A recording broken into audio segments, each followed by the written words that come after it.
The live TV, सच सबसे आगे। नमस्कार, आप देख रहे हैं द लाइव टीवी और मैं हूं आपके साथ मुनमुन रहमान।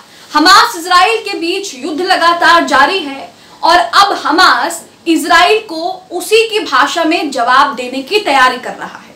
यानी कि इजराइल ने गाजा पर जिस तरह से बमबारी की, मासूमों को निशाना बनाया और उस बीच इजराइल पर वॉर क्राइम के आरोप लगे और ये भी आरोप लगा कि इजराइल ने खतरनाक केमिकल फास्फोरस बम का इस्तेमाल किया है, जो अपने आप में ही बहुत ज्यादा खतरनाक है, जो लोगों की जिंदगियां चंद मिनटों में तबाह कर देता है।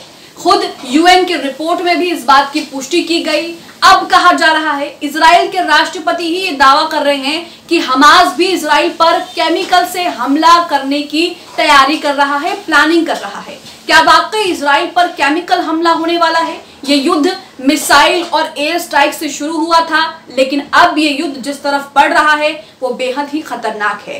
फास्फोरस बम अपने आप में ही बेहद खतरनाक बम होता है। ये बम जिंदगियां चुटकी में तबाह कर सकता है। ये बम इंसान को अंदर से खोखला कर देता है और आंख से ज्यादा खतरनाक होता है। इस बम के बारे में आपको बताएंगे।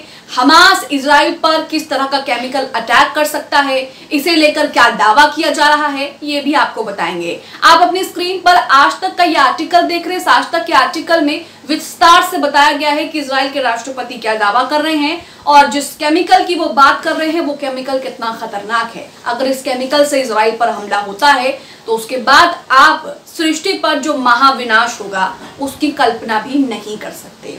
सबसे पहले इनकी हेडलाइन देखिए, जिसमें लिखा है कि खतरनाक होने जा रही है जंग। इजराइल के व्हाइट फास्फोरस के जवाब केमिकल हथियारों से देना चाहता है हमास।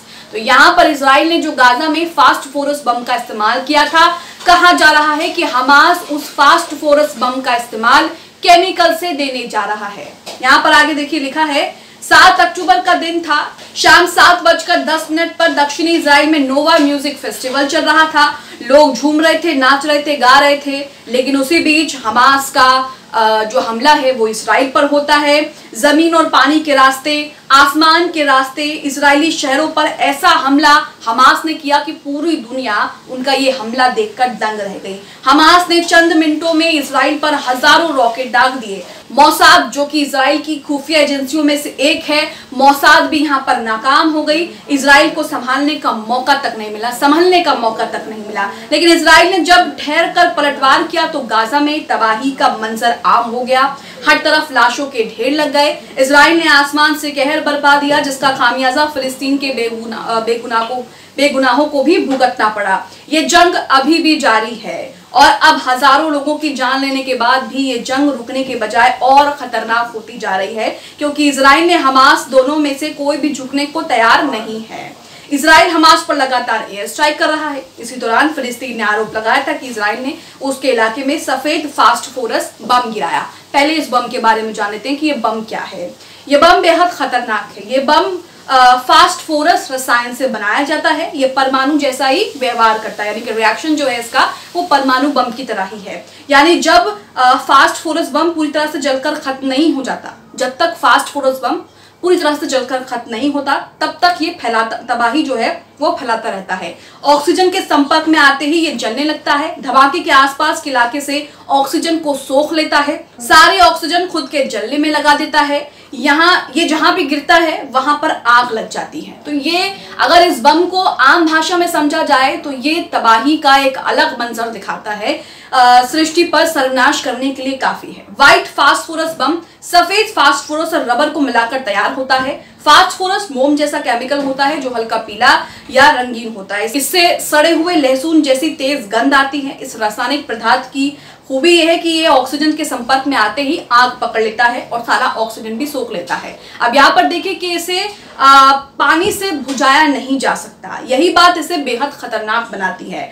फास्फोरस बम चूंकि 1300 डिग्री सेल्सियस तक जल सकता है, इसलिए ये आग से कहीं ज्यादा जलन और जख्म देता है, यहाँ तक कि ये हड्डियों को गला देता है। कुल मिलाकर इसके संपर्क में आने से इंसान का बचना नामुमकिन है। किसी काम का इंसान जो है वो नहीं रहता है। अगर जिंदा बच भी जाता है तो भी वो किसी काम का नहीं रहता है। लगातार गंभीर संक्रमण का शिकार होता रहता है और अपने आप उम्र जो है वो अपने आप कम होती जाती है। त्वचा से होते हुए खून में पहुंच जाता है। इससे हार्ट, लिवर, किडनी सबको नुकसान पहुंचता है। आम भाषा में कहे तो फास्फोरस बम से पीड़ित मरीज जो है उसके मल्टी ऑर्गन तक फेल हो जाते हैं, यानी कि शरीर में जितने भी ऑर्गन्स हैं वो फेल हो जाते हैं। इसका इस्तेमाल कब कब हुआ इस पर बात करेंगे, लेकिन हमास के पास केमिकल वेपन क्या है इस पर बात करते हैं।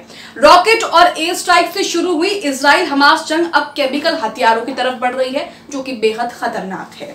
इजराइल के राष्ट्रपति इसहाक हेrzog ने दावा किया है कि हमास के लड़ाकों को केमिकल वेपन बनाने के निर्देश दिए गए थे। इजरायली सेना के मुताबिक किबुत्ज के म्यूजिक फेस्टिवल में कत्लेआम मचाने वाले हमास के कुछ लड़ाके मारे गए थे। उनकी लाशों को जब बारीकी से चेक किया गया तो उनके पास से केमिकल वेपन बनाने का सामान बरामद हुआ है, जिसमें साइनाइड भी शामिल है। ये कौन कह रहा है? इजराइल के राष्ट्रपति ये दावा कर रहे हैं कि जो म्यूजिक फेस्टिवल में हमास के लड़ाके मारे गए थे उनके पास से केमिकल बनाने का सामान बरामद हुआ है, जिसमें साइनाइड शामिल है। इजरायली राष्ट्रपति ने एक और बड़ा खुलासा करते हुए दावा किया है कि केमिकल वेपन बनाने का जो सामान हमास के लड़ाकों से बरामद किया गया है उसका कनेक्शन अल कायदा से है। उन्होंने इस दावे को सिद्ध करने के लिए कई दस्तावेज भी मीडिया को दिखाए हैं। इससे पहले आईएसआई से लेकर अल कायदा जैसे आतंकी संगठन भी कई बार केमिकल वेपन का इस्तेमाल कर चुके हैं।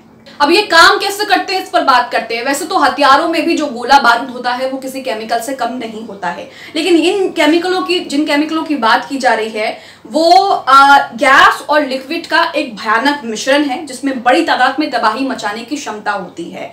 हथियार इंसानों के अलावा जानवरों, पक्षियों को गंभीर रूप से बीमार कर देते हैं। इसका सबसे विभत्स चेहरा ये है कि इसके इस्तेमाल के बाद लोगों की मौत जो है वो तड़प तड़प कर हो जाती है। कई मामलों में लोगों के शरीर पर फफोले पड़ जाते हैं, फेफड़ों को गंभीर रूप से नुकसान पहुंचता है, इंसान अंधा भी हो जाता है। तो यहाँ पर आप देख रहे हैं कि किस तरह से इन केमिकलों का इस्तेमाल हो रहा है। हालांकि इन पर रोक भी लगी है, लेकिन उसके बावजूद भी इनका इस्तेमाल जो है वो होता रहता है। अब यहाँ पर आपको बताते हैं कि फास्फोरस बम का इस्तेमाल कब कब हुआ।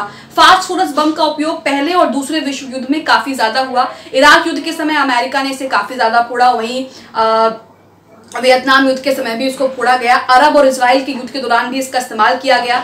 1977 में जेनेवा में हुए कन्वेंशन में सफेद फास्फोरस के इस्तेमाल पर अंतर्राष्ट्रीय बैन लगा दिया गया था, जिसमें कहा गया कि इसे युद्ध में फोड़ सकते हैं लेकिन जो रिहायशी इलाके हैं वहां पर नहीं फोड़ सकते, लेकिन इजराइल ने इसे रिहायशी इलाकों में फोड़ा। उसके बाद अब यहाँ पर कहा जा रहा है कि हमास भी केमिकल हमला जो है वो इजराइल पर कर सकता है। तो यहाँ पर आप देख रहे हैं कि पहले और दूसरे विश्व युद्ध वर्ल्ड वॉर में केमिकल बम का इस्तेमाल किया गया था, लेकिन उसके बाद इन पर रोक लगा दी गई। लेकिन यहाँ पर इजराइल ने फिर से एक बार गाजा पर केमिकल बम का इस्तेमाल किया, फास्फोरस बम का इस्तेमाल किया, जिसके बाद ये कहा जा रहा है कि हमास अब फास्फोरस बम का इस्तेमाल केमिकल से ही लेगा। अब आप इस खबर को लेकर क्या सोचते हैं? जिस तरह से इजराइल ने गाजा पट्टी में फास्फोरस बम का इस्तेमाल किया, हालांकि इजराइल इस बात से इनकार कर रहा है, लेकिन इसके सबूत मिले हैं, यूएन ने भी इस बात को स्वीकार करा है। वहीं दूसरी तरफ हमास भी अब इजराइल के इन हरकतों का जवाब जो है उसी के पैतरों से देने की तैयारी कर रहा है।